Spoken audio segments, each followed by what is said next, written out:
Olá, tudo bem? Sejam todos muito bem-vindos ao canal Resgatando a História. Bem, hoje eu trago a vocês a aula de número 5 e nós iremos falar sobre o Renascimento. Exatamente, nós iremos falar sobre o renascimento cultural, científico e filosófico que ocorreu na Europa. Antes de iniciarmos, eu gostaria muito de agradecer aquelas pessoas que já se inscreveram no canal. Meu muito obrigado. E para aquelas pessoas que ainda não se inscreveram, por favor, inscrevam-se no canal para que você não venha perder nenhum vídeo. Não esqueça também de deixar um like para que o canal ele possa crescer na plataforma do YouTube e assim as aulas ganharem mais visibilidade. Não esqueça também de fazer um comentário ou sugestões de próximas aulas para que eu possa lhe atender da melhor forma e assim nós crescermos em conhecimento. Antes de mais nada, eu gostaria também de apresentar a nossa fonte bibliográfica.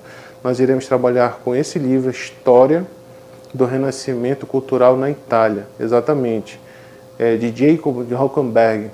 Esse autor ele trabalha muito a questão do berço do Renascimento, que foi na Itália, e assim se propagou por toda a Europa. Espero que vocês gostem da aula, mas antes de iniciarmos, solta a vinheta.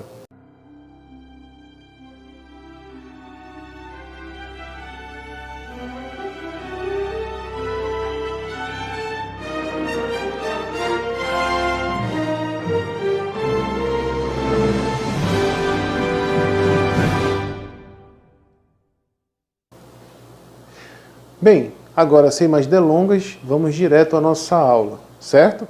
Vamos lá. O Renascimento. O Renascimento eu trago como conceito principal é o conjunto de manifestações artísticas, filosóficas e científicas que ocorreram quando, professor? Ocorreram na transição da Idade Média para a Idade Moderna. Simples assim.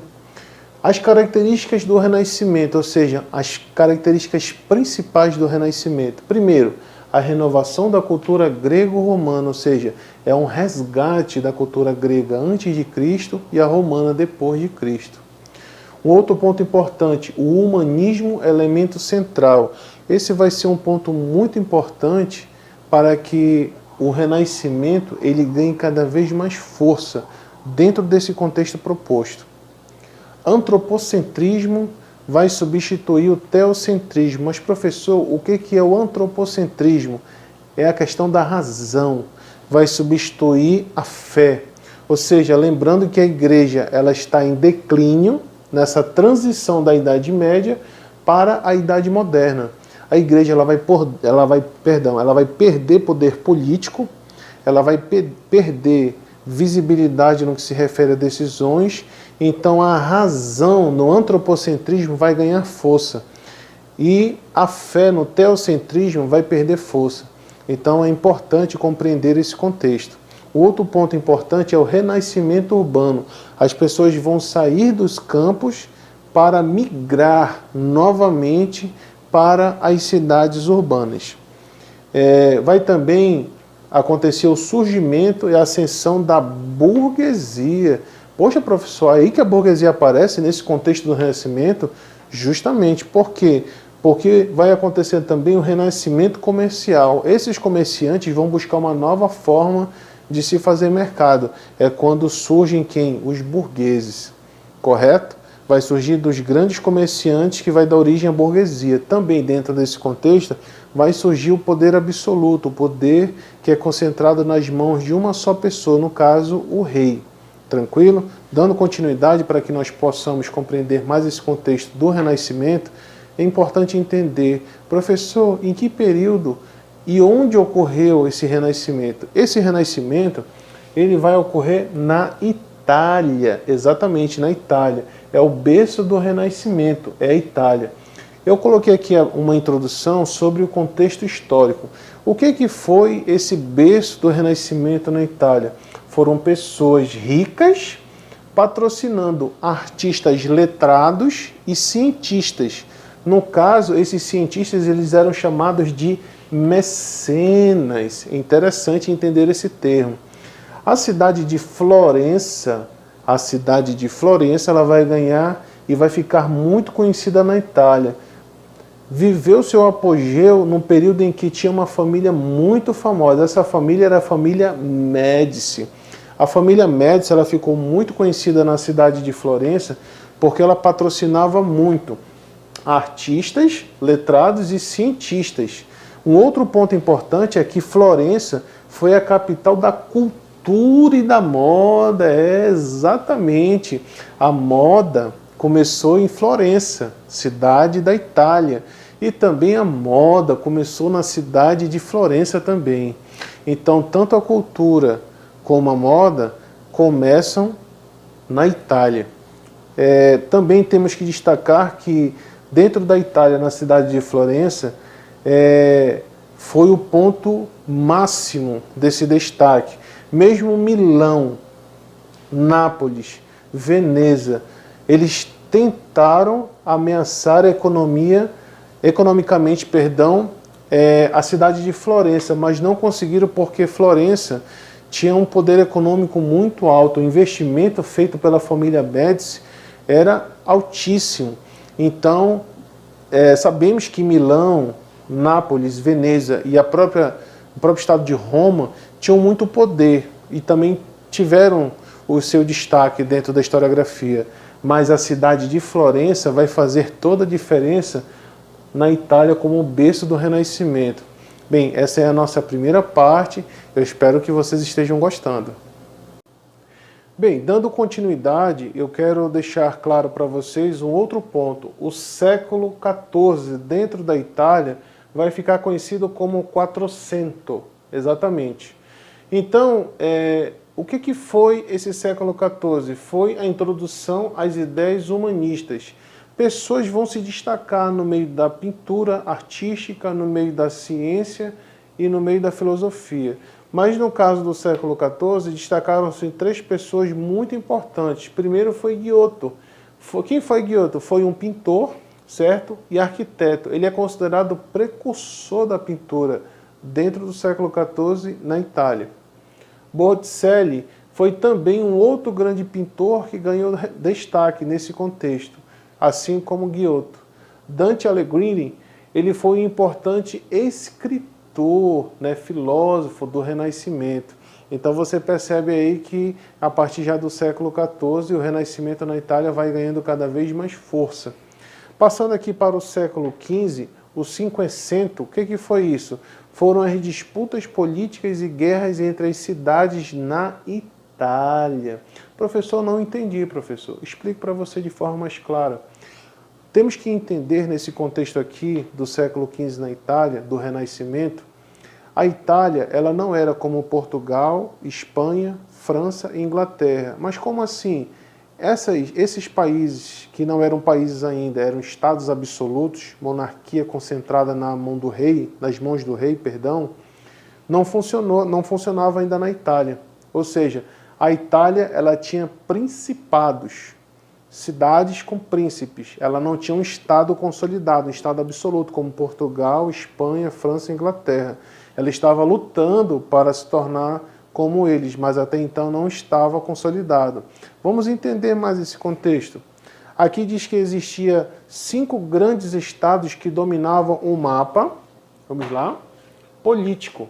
Ao sul, o Principado de Nápoles, nas mãos dos aragãos. No centro, os estados papais controlados pela Igreja.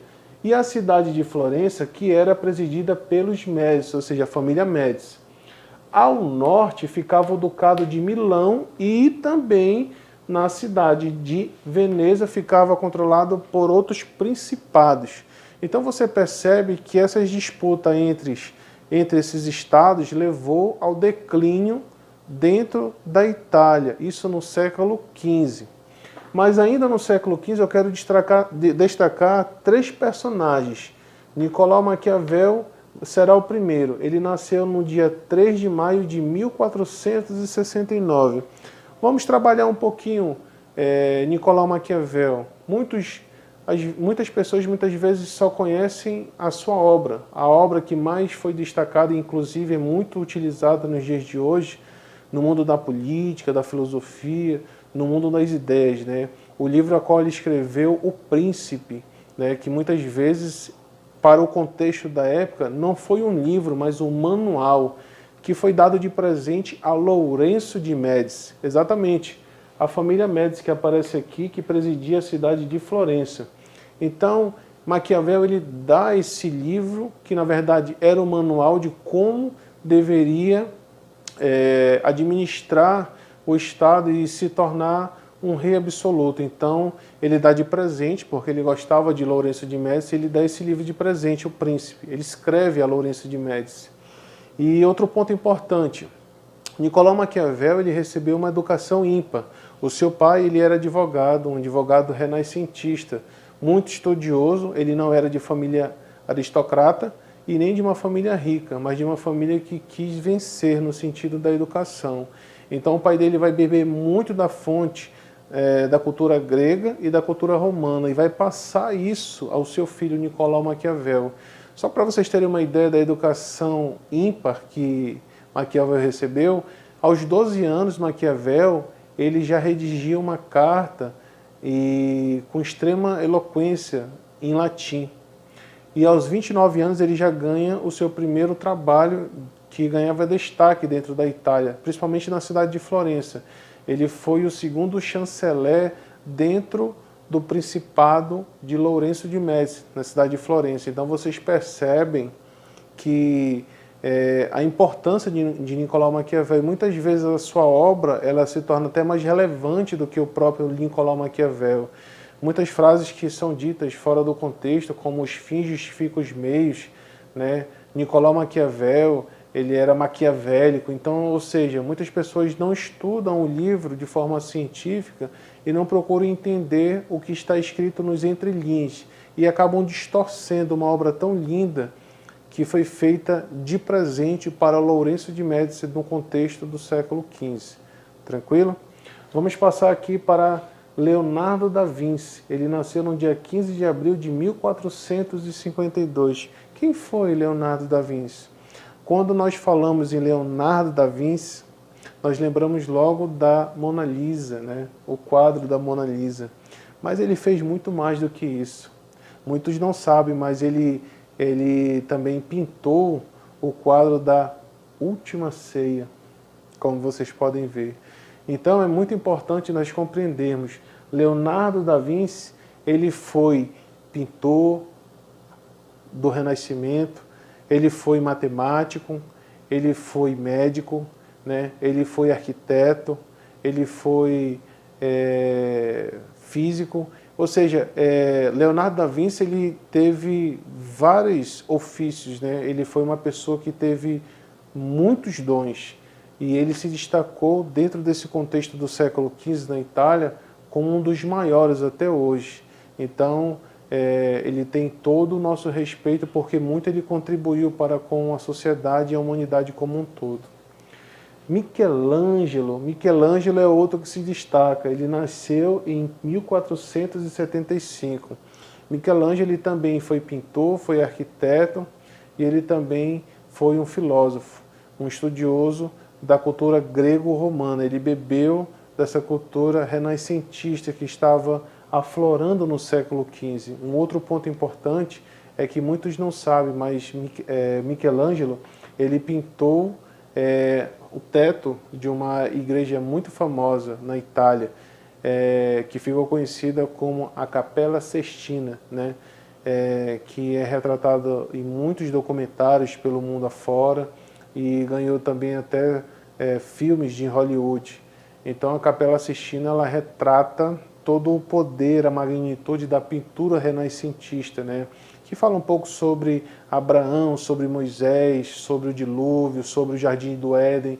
Quem teve a oportunidade de visitar, ou pelo menos ter a curiosidade de mexer na internet e pesquisar um pouco mais, vai observar que essa obra o inclinou de uma forma ampla, onde todos puderam ter contato e conhecer, na verdade, quem foi Michelangelo. Então, eu estou apresentando a vocês aqui uma outra parte daquilo que muitas vezes não é explanado de forma consistente e coerente dentro do Renascimento.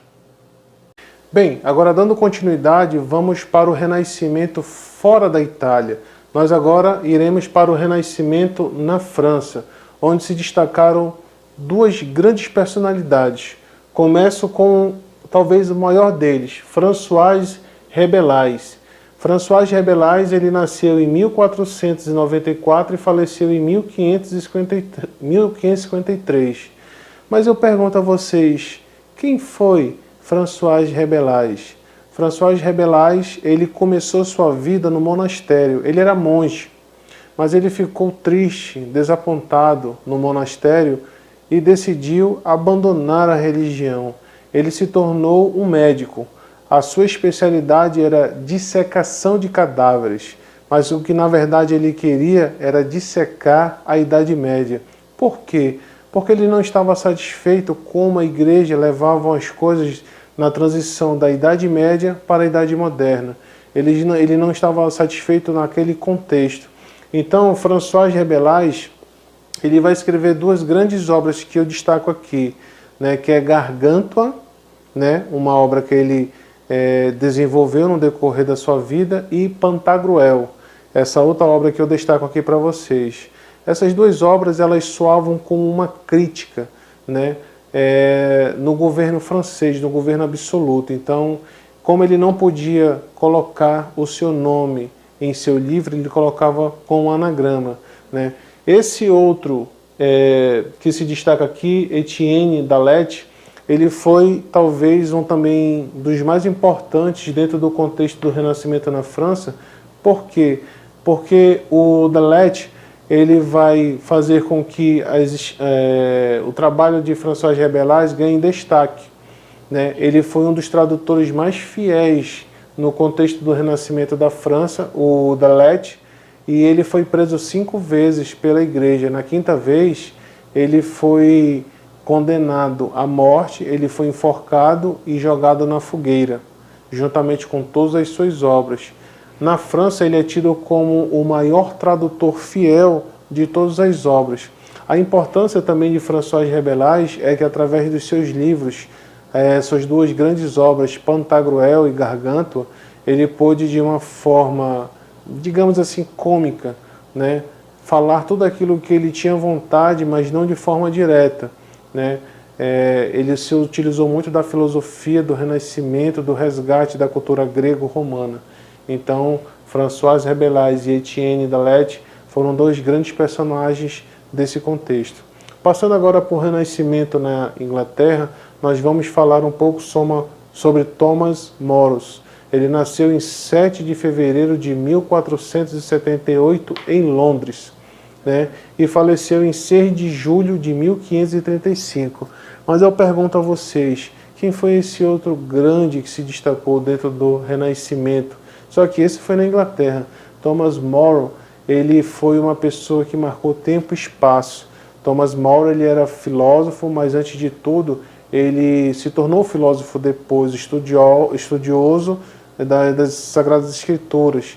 Ele foi também dos grandes tradutores que conseguiu traduzir muitas partes da Bíblia, como Eclesiastes, né, num recorte temporal de 1535, que foi praticamente o ano da sua morte, a sua última obra, a questão da tradução de Eclesiastes para o inglês.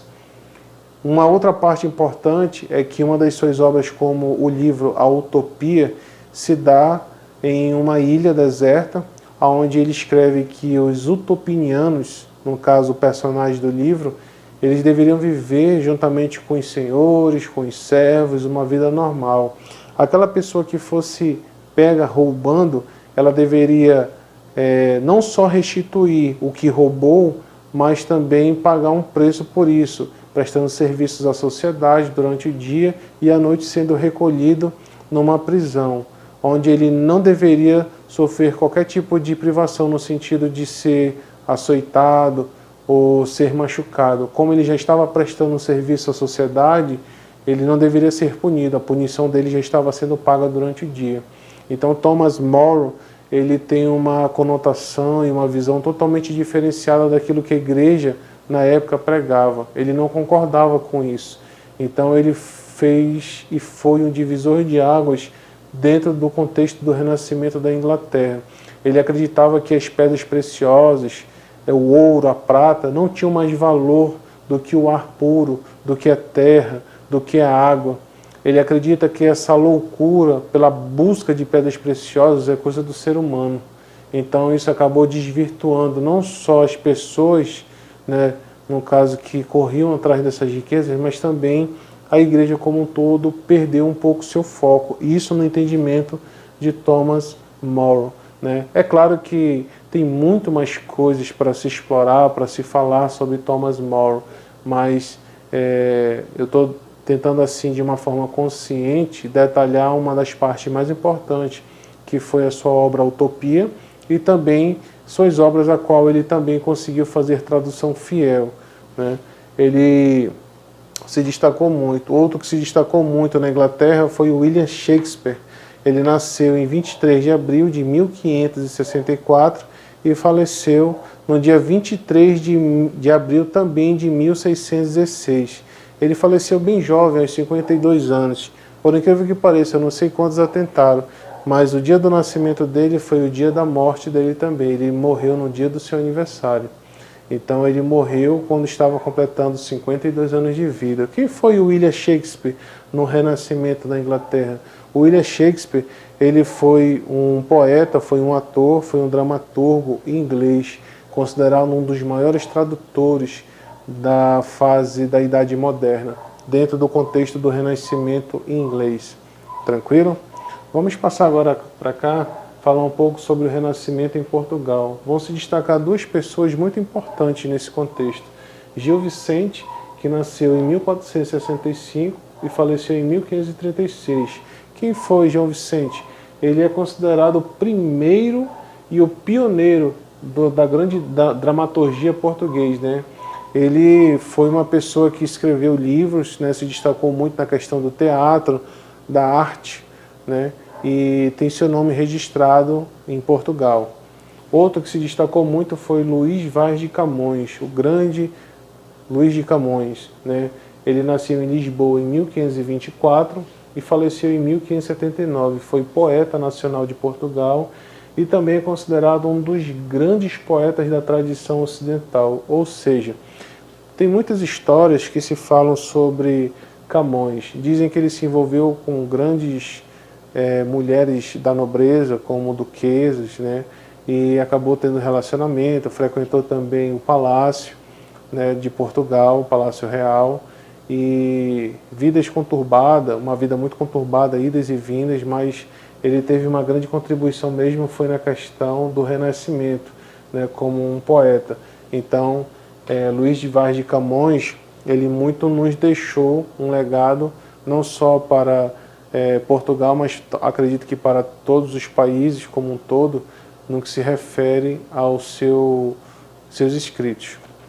Pulando agora para o Renascimento na Espanha, eu destaco El Greco. Ele nasceu em 1541 e faleceu em 1614. Foi mestre na tradição artística, ou seja, dentro do contexto espanhol, no Renascimento espanhol, El Greco, ele faz a tradução da literatura, da filosofia grego-romana para o espanhol. Ele consegue ser um dos maiores tradutores artísticos daquela época e o seu nome ficou imortalizado. Outro que se destaca também é Miguel de Cervantes, 1547 a 1614. Ele foi um grande poeta, além de um grande dramaturgo. Então eu destaco para vocês aqui esses que mais se destacaram, que muitas vezes nem é citado dentro do Renascimento cultural. Muitas vezes se fala só da Itália, muitas vezes lembra-se só da França e da Inglaterra. E as pessoas acabam esquecendo um pouco do Renascimento em Portugal, um pouco do Renascimento na Espanha. Mas não terminou não, tem mais. Antes de pularmos para o Renascimento na Holanda e falarmos sobre Erasmo de Roterdã, eu gostaria apenas de fazer um cumprimento sobre Thomas More, que era amigo de Erasmo de Roterdã. Essas pessoas que se destacaram, cada um em seu estado, em seu país, eles contribuíram muito para que o renascimento cultural, científico, ele viesse a ocorrer de fato. Então, Thomas More, ele começa a sua vida no monastério. Depois ele pede afastamento porque o rei da Inglaterra na época, ele deixa de ser católico para ser protestante. Então isso deixou Thomas More muito insatisfeito. E posteriormente ele foi condenado à morte, ele foi esquartejado pelo rei. E 400 anos depois, ele foi tido como santo pela Igreja Católica. Então só estou fazendo apenas um complemento sobre Thomas More, aquele que acabamos de ver um pouco atrás. Agora, fazendo um pouco sobre o Renascimento na Holanda, iremos contextualizar Erasmo de Roterdã. Erasmo de Roterdã, ele nasceu em 1466 e faleceu em 1535. Ele foi teólogo, filósofo, humanista. Ele foi um grande pensador filosófico desse contexto histórico, desse recorte temporal. Ele foi influenciado por Martinho Lutero, Thomas More e Aristóteles. Sua maior obra foi Elogio da Loucura, de 1509. Foi uma obra satírica e de críticas aos costumes dos homens, ou seja, ele criticava, mas sem apontar o dedo. Então Thomas More é motivo de muito estudo, Erasmo de Roterdã, ele, assim como também Thomas More e Martinho Lutero e tantos outros do Renascimento, são motivos de muito estudos ainda até hoje, nos dias do século XXI, porque muito eles contribuíram para que esse pensamento, esse renascimento, que foi da transição da Idade Média para a Idade Moderna, contribuísse para os nossos dias contemporâneos. Então, fica a dica aí para quem quiser se aprofundar na obra dele, a maior obra, Elogio da Loucura, leiam, porque é uma excelente obra, para que possamos entender o contexto do que ele estava propondo para a época, certo?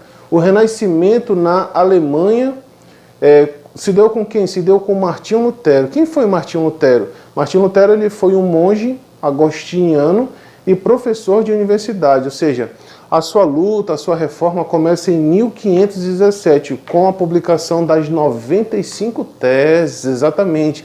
Ele estava ali traduzindo a palavra de Deus para a língua mãe onde ele morava, a língua alemã. Então Martinho Lutero ele vai incomodar muito a Alemanha, porque a Alemanha não era um estado absoluto, como Portugal, como França, como Inglaterra, como Espanha. Ou seja, a Holanda, a Alemanha e a Itália, eles ainda estavam na questão dos principados, eles não tinham um estado absolutista, como os outros que eu acabei de citar. Então a guerra entre eles era muito grande, e eles queriam colocar Martinho Lutero como um herege, como um traidor. Só que eles não conseguiram. Então Martinho Lutero ele é um marco na historiografia geral, porque em 1517 ele publica as 95 teses. E ele também era contra a questão de indulgências que a igreja vendia para os seus fiéis. Ou seja, ele quebrou vários paradigmas. Então houve o Renascimento na Alemanha com Martinho Lutero. Tranquilo? Passando para a última parte aqui, eu quero trazer para vocês alguns pontos. De Renascimento científico. Começou com Nicolau Copérnico. Ele trouxe a teoria heliocêntrica, ou seja, ele acabou mostrando que a Terra não era o centro de tudo, mas sim o Sol. E isso foi confirmado com John Kepler, ou seja, as órbitas elípticas, dos planetas mostrava isso, ou seja, o estudo da astronomia, da astrologia estava a todo vapor nessa época. E Galileu Galilei confirmou a teoria do heliocentrismo feita por Nicolau Copérnico, ou seja, fazendo com que a igreja entrasse em descrédito, porque a igreja estava, de certa forma, impedindo o andamento natural das coisas, ou seja, a ciência muitas vezes foi travada porque a igreja não permitia. Isso é um ponto importante, é um ponto X. Giordano Bruno afirmou que o universo não era estático e a Terra não era o centro dela. E por ele ter afirmado isso, a Igreja Católica, na Santa Inquisição, o jogou na fogueira e ele foi morto.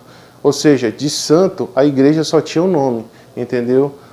No caso, a Santa Inquisição, que colocou professores, colocou cientistas e colocou filósofos na fogueira.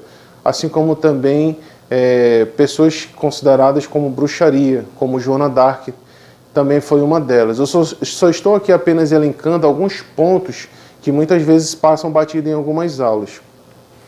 René Descartes foi antropocentrismo.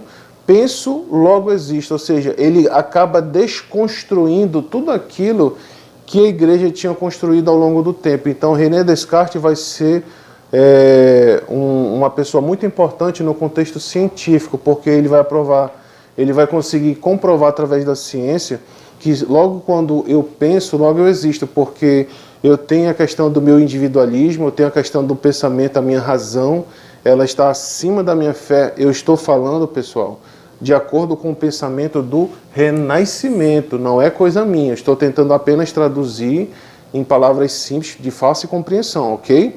Não vamos confundir as coisas. Então, essa aqui foi a nossa aula, falando sobre o renascimento. Espero que todos vocês tenham gostado. Procurei elencar os pontos importantes, lembrando que não é uma aula fácil de compreensão do renascimento. Deixam algumas pessoas até perplexas, porque é muito profunda essa aula. Então, assim, se você teve dúvida de alguma coisa, por favor, deixe nos comentários aí embaixo. Não esqueçam de se inscrever no canal para que você não perca os próximos vídeos. Não deixe também de deixar um like, porque assim o canal ele cresce, ele ganha relevância e as aulas elas ficam com maior visibilidade na plataforma. Então, eu quero agradecer, meu muito obrigado para aqueles que ficaram até aqui e vamos aguardar a próxima aula. Fui!